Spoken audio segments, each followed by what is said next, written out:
सलमान सोज कांग्रेस के नेता हमारे साथ जुड़ गए हैं। मेरे समझ में नहीं आ रहा है सलमान जी, मैं आपसे क्या सवाल पूछूं, और मैं तो यही सवाल पूछूंगी कि आपने बड़ी मेहनत की कि कड़ी टक्कर जो है वो कांग्रेस और आम आदमी पार्टी और बीजेपी के बीच बन पाई। अगर आप थोड़ी मेहनत कर लेते तो शायद किंग मेकर की भूमिका में आप आ सकते थे। अगर 7 से 8 सीटें भी आप निकाल लेते तो हो सकता है कि पलड़ा कुछ, तस्वीर कुछ और होती। तो बड़ी मेहनत की आपने इस कांटे की टक्कर के लिए, आप और बीजेपी के बीच। देखिए, ये तो अब पार्टी की जो लीडरशिप है वो देखेगी कि इस बार तीसरी बार भी हमारा रिजल्ट इतना बुरा क्यों है, वो तो उनको देखना पड़ेगा। और जो हमारी दिल्ली में टीम है, मुझे लगता है कि जो मेरे साथी दिल्ली में हैं उन्होंने अपनी तरफ से, तो मुझे लगता है उन्होंने काफी कोशिश की, मैं देख रहा था। लेकिन मुझे लगता है कि हुआ ये है कि लोगों ने बेसिकली दो पार्टीज को देखा कि भाई इन दो में से कोई आ सकता है, इनके दरमियान वोट डाले जाए, और तीसरी पार्टी को शायद वायबल ना देखा हो।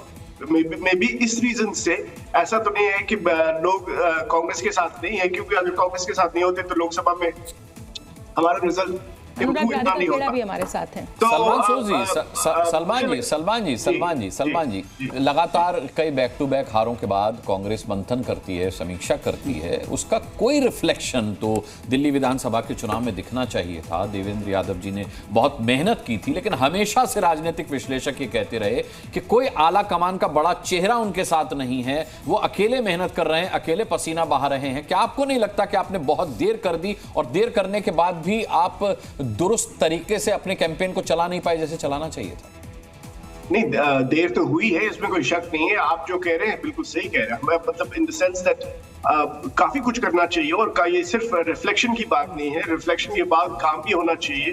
तो कमियां तो हैं, वो तो साफ दिख रही हैं। इसमें जब मैं ये तो नहीं कह सकता कि कमी नहीं है। मैं ये कह सकता हूँ, मैं 2-3 बातें कह सकता हूँ। एक, मैं ये कह सकता हूँ कि बीजेपी जिस तरह से आगे है, उनको हम मुबारकबाद देते हैं कि वो इस वक्त गवर्नमेंट बनाने की पोजीशन में है। मुझे लगता है आम आदमी पार्टी ने भी काफी उनको टक्कर दी है।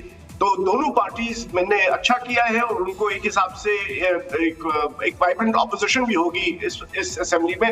तो दोनों को एक हिसाब से मैं मुबारकबाद देता हूँ। लेकिन जो अपनी पार्टी है और हमारा, तो ऑब्वियसली परफॉर्मेंस बहुत खराब रहा है।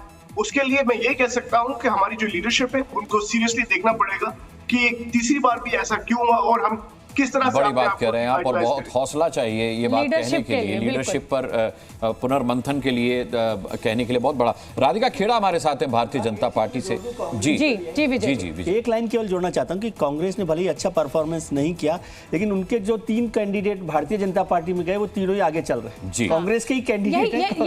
ये तो है ही। संदीप दीक्षित जो है ना, महत्वपूर्ण भूमिका निभा रहे हैं अरविंद केजरीवाल जी को हराने में। अभी 2500 वोट ही मिले, लेकिन वो 200। राधिका खेड़ा जी।